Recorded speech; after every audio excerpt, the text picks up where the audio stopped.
Hello friends, and welcome back to Along the Journey.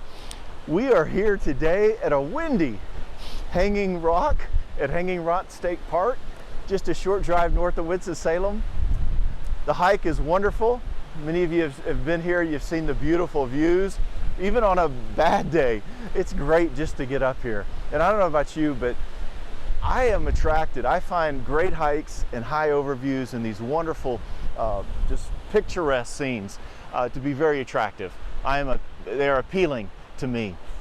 And one thing I know though is sometimes those attractions, even though they're good ones, can be fatal if we're not watching our step, if we're not heeding the warning signs, if we're not paying attention to the conditions, particularly on a windy day.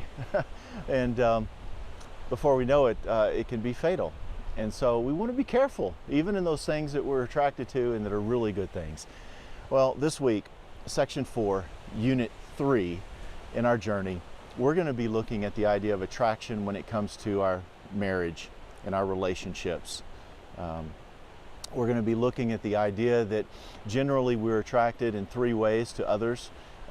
Physically, which sometimes draws us in, as well as the personality and the mind, so body and mind, but also that there's a third level that is often undervalued and overlooked, and that's the idea of spiritual attractiveness. Are we drawn to others in close relationships, particularly our spouse or future spouses, with a real sense of attractiveness for their spiritual life, for their maturity, for their desire to grow in their spiritual maturity? You know, Peter in 2 Peter 1, he would describe what that might look like, what we might be attracted to is godliness and faithfulness, self-control, kindness and love, and other qualities.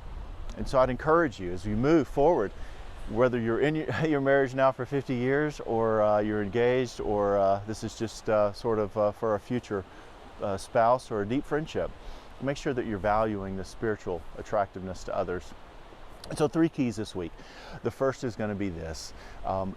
You're going to take an assessment, a state of attractiveness. Again, whether it's in your marriage, whether it's in a relationship, are you valuing that aspect of another's life?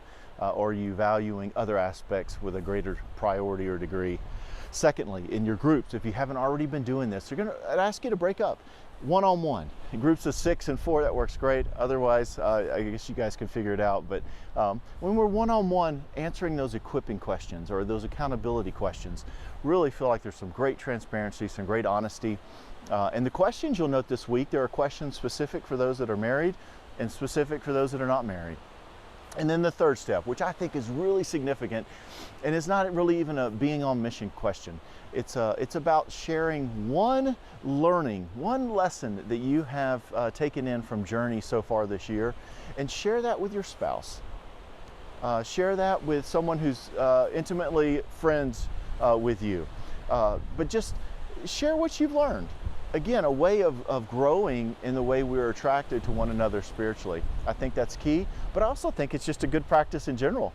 Let your spouse and your significant others know what you're up to in Journey and what you've learned.